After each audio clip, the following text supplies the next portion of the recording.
Well, Gary, you talked after the weekend about players having to step up to the quality plate. What can you do as a manager and coaching them to help them get there? Well, you say that for a start, because you can say that at this stage because I know the lads inside out, and I know what makes them angry. I know what makes them train harder. I know what makes them want to better themselves. And whenever I talk to yourselves after games and we've lost, I'm not telling you anything that I haven't told them. So really I'm giving the supporters the opportunity to know what has just been said in the changing room, because I think supporters need to know how you're feeling and how you've seen the game, rather than cover over a bad performance. Because if I say, well, it weren't that bad at the time, when you've just lost, people don't really want to hear that. They want to know that you've seen what they've seen, that it wasn't particularly a great start from us. It wasn't a great first half. But what we did do is actually put them under a lot of pressure in the second half. Scored 2 goals, maybe could have scored a couple more, and lost the game 3-2. And really, with a little bit more quality, which is what I was saying to all of them, you win that game. And we have people coming back, obviously people like Downsy from injury and that, and I know what gets them going, and we don't say anything without working it in here, in this IT room as we call it, and out there on the training pitch. So that's why I said it, because it just refocuses them that we got to start just showing a little bit more quality if we're going to go up into the quality teams in the league. And how big are the percentages, sort of finding the margins that they've actually got to improve to get that improvement in results? Yeah, good point. Yeah, it's not much, in my opinion. Certainly not beyond us, that's for sure. And when I also chuck in every now and again, some may prove not to be good enough. That's always the case at every club. They know that without a manager saying that, because you have to find your level. Some are still scratching a little bit at this level to, if they want a career in the league. Some are taking a little bit of time to adjust to it, whereas some have taken to it quite well. Well, we need everybody adjusting to it very quickly and having enough ability to make a difference and to show our game at this level. And is that more mental than physical, or is there sort of, where's the split on the two? It's a bit of both. It is a bit of both. I don't know the percentage of the split. Some it's bigger in physical and some it's bigger in mentality. But we're definitely not a million miles away, and that's something I don't just hit the lads with a stick. What I do is I give the information to you, what I give to them, and then we work on it all week. And it's good that when you get the Saturday games, you get a chance to work on it all week. We need a couple of our quality people that we know can adjust to this level back in the team, and we just got to wait for that. Yeah, what news on the likes of Amari, Dan Holman, Carl Storer? Well, they're all getting closer. That's all I can say, really. Just in case one of them's fit, or 2 of them's fit, or 3 of them's fit for Saturday, and I don't want anybody, second guessing our team. But they're all getting better, that's for sure, and I'm pleased about that. So it won't be long. And if you can get it right, this weekend, away at your old club, be as good a place as any to start, wouldn't it? Yeah, I don't think it's a start of us playing well. I think we've played well in patches, very well in some patches, and we've been in every game, including Newcastle. It all come off for us against Crewe, and now they're second, third in the league or something. Teams that come down like Notts County and Crewe, they've always got their fair share of first division players. But yes, it'll be nice to get 3 points. It's not the start of anything. It'd be nice to get the 3 points, as Yeovil will be feeling the same as well. But it'll feel a little bit like a home game to me, because I've had many games at Hughes Park, and I probably know their players, pretty much inside out, and their staff, and can second guess probably what their staff and what the players are thinking. Yeah, I suppose the easiest game of the season to do your homework on? Yeah, I think so. I've certainly not been complacent and just sat back and I know everything. We've got a great IT team here, Tim Bell. It's not a team, it's Tim Bell, and he puts a lot of information together, which is good information. It's not gobbledygook, and it's not things that don't matter. It's strengths and weaknesses. We'll go into the game knowing all their strengths and weaknesses, that's for sure. And then it's up to us and our team to put a game together that shows their weaknesses and we don't see their strengths. I suppose flip side, they'll know all about Gary Johnson and how you like your teams to play. Well, yeah, they will, but we'll see. Where sometimes experience it means a lot. I've had a lot more experience, and Darren and Terry were players for me and very good players. So of course they'll know me inside out, and they'll also know that I might have something up my sleeve as well. But they've both been good players for me and good coaches for me. We've had a lot of success as a threesome, albeit 5 years they were players, and for 3 or 4 years they were coaches under me. So I look forward to seeing them. Darren and Terry, they won't talk to me. There's been no phone calls for the last couple of weeks. It's been just in case, subliminally, if that's the word, subliminally, they give anything away, because they wouldn't want to be rude and not answer any of my questions.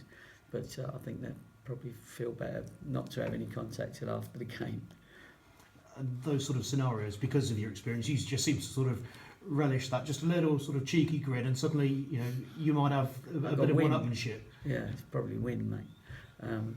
No, you're right, and maybe they'll feel that. They'll want to win this. I think both sets of managers respect each other, that's for sure, and coaches, and we'll still do that. But we smile because there's many a time that the three of us have been, me, Darren and Terry, were around the table discussing how to beat the opposition, and we would have little quirky things that we would do just to maybe get a one-upmanship on the opposition. So I'm smiling in case anything happens to me down there, or I do anything to them, and they'll be probably smiling as well.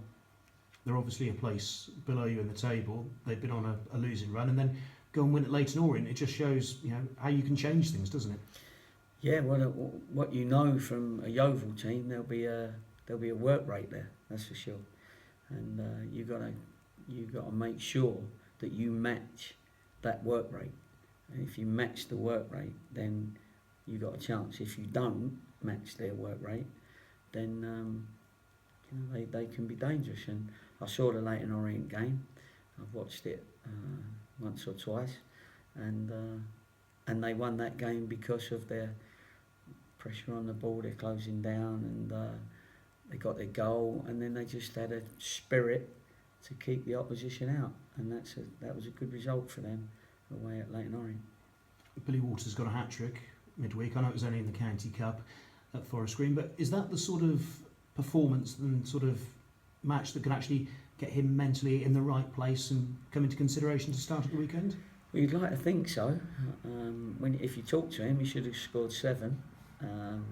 But they were 3 good goals, and you want your striker. You don't mind him missing some if he scores some. And he looked potent in the second half, especially. But of course it can, and that's what them games are for. You make sure that the lads are pushing for a place, want a place, will fight for a place, understand why they've maybe been left out, and can turn it round to get them back in the team. That's why you play these, even the friendlies that we play. But we're now in this Central League, and that was a good one because they had a strong team, and Billy, Munsey, there was people that came out with flying colours, actually. And, funny enough, a couple of the young lads come out well as well. Thank you. Good luck. Thank you. Have you been back to Huish Park as an opposition manager? Did you go there as Bristol City manager? I think I did, maybe as a. I'm just trying to think whether Northampton went there or Peterborough went there. I don't think so, but. Going to struggle to find the away dressing room and the away dugout? No, I won't struggle to find that. No, they'll have to. No, it's it'll be just nice to go back there. I've been back there a few times, of course I have, like, to watch games, but I certainly haven't been back there after the second stint. I had a great time there.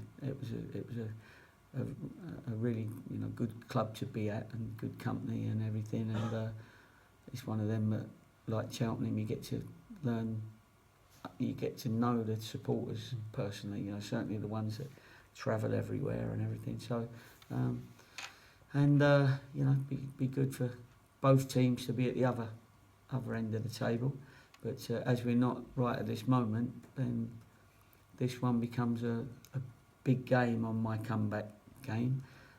It is one of them that I know, I'm pretty sure that will be well received, because we did a lot of good work at Yeovil, and the supporters, what did we have, 40 odd thousand supporters go to Wembley for when we got to the Championship.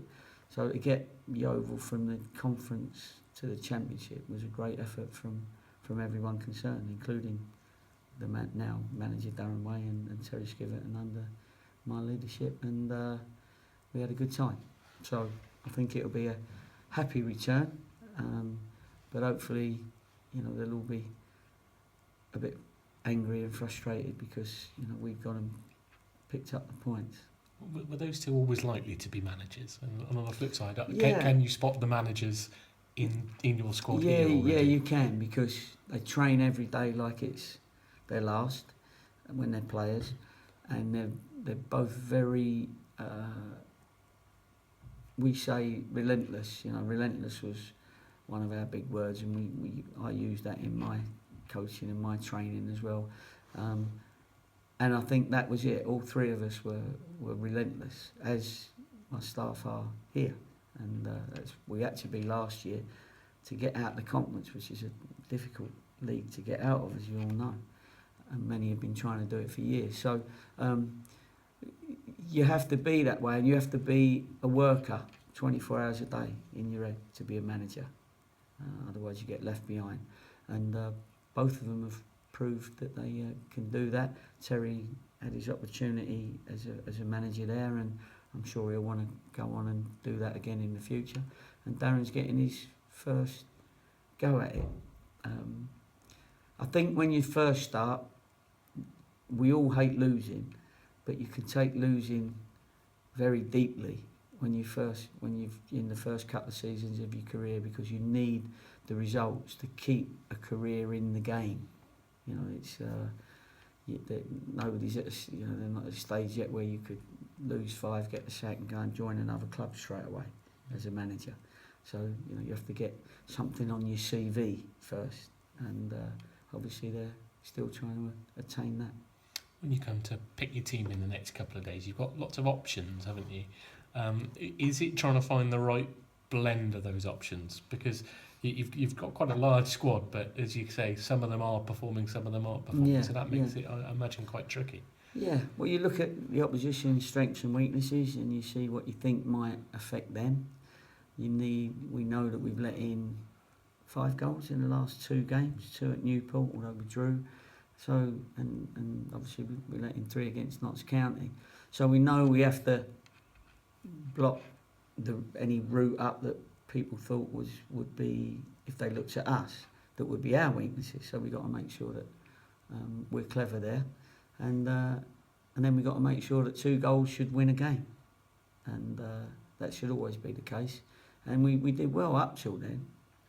In fact, I think Morecambe have only got 1 better goal difference than us, and yet they're 4th or something. So I don't see it as a major problem just yet, and I'm quite comfortable with the team that I end up selecting to go to Yeovil.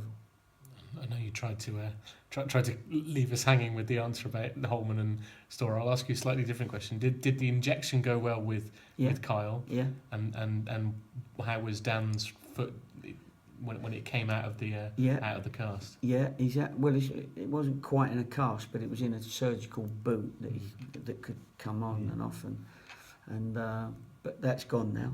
He's thrown away the key, and he's now back in his trainer, and he's walking and jogging and maybe a little bit more. So he's done all right. And he's champing at the bit to get back soon.